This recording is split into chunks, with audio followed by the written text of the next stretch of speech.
Hi friend, আজকের আবারও চলে এলাম নিরামিষ একটি রেসিপি নিয়ে। তো আজকের আমি বানাবো বাদামের তরকারি। তো বাদামের তরকারিটা বানানোর জন্য আমি কি কি নিয়েছি তোমাদের সাথে একটু শেয়ার করে নিই। তো এখানে আমি কুমড়ো কেটে নিয়েছি, আলু ছোট ছোট করে পিস করে নিয়েছি, আর এটা কাঁঠাল দানা নিয়েছি, দুটো কাঁচা লঙ্কা নিয়েছি, আর একটু আদা। এটাকে আমি পরে গ্রেট করে নেব। আর বাদামের তরকারি মানেই তো বাদাম অবশ্যই থাকবে। তো আমি এখানে বাদামের খোসা ছাড়াইনি, তোমরা পারলে খোসাটা একটু ছাড়িয়েও নিতে পারো। তো চলো শুরু করা যাক রান্নাটা। প্রথমে কড়াইতে তেল দিয়ে ফোড়নগুলো একে একে দিয়ে দেবো। ফোড়নের মধ্যে দেব একটা তেজপাতা, দুটো শুকনো লঙ্কা আর কিছুটা পাঁচফোড়ন। তো শুকনো লঙ্কা, তেজপাতা, পাঁচফোড়ন দিয়ে আমি ভালো করে পাঁচফোড়নটা বা ফোড়ন হিসেবে যা ইউজ করলাম সেটাকে কিন্তু ভালো করে একটু লাল করে আগে ভেজে নেব।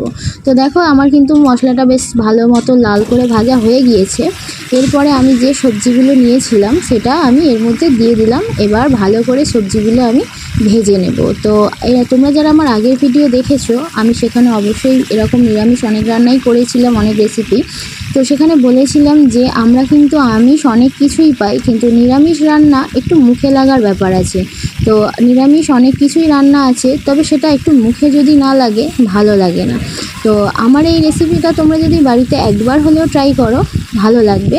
তবে এটা বেশি উপকরণ লাগে না, তোমরা তো দেখতেই পেলে আমি তেমন কিছু ইউজ করিনি। তবে এখানে তোমরা পেঁপিয়া ইউজ করতে পারো, আমি এখানে পেঁপেটা দিইনি।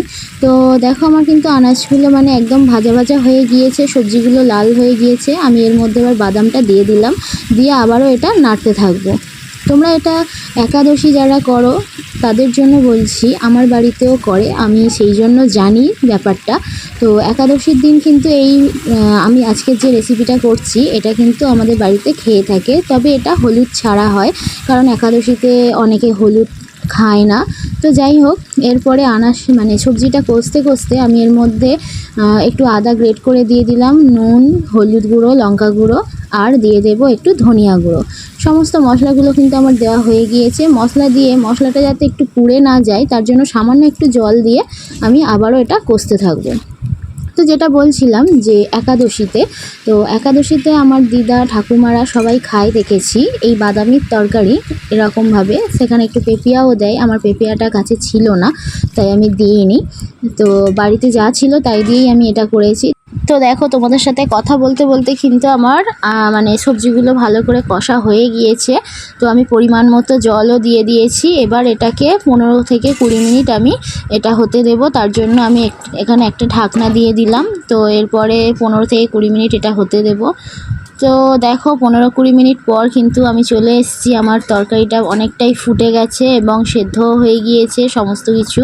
সামান্য একটুখানি চিনি দিয়ে দিলাম, আর ওপর থেকে একটু ঘি ছড়িয়ে দেব। আর নিরামিষ তরকারিতে জানো তো ঘি দিলে কিন্তু তার টেস্ট দ্বিগুণ বেড়ে যায়।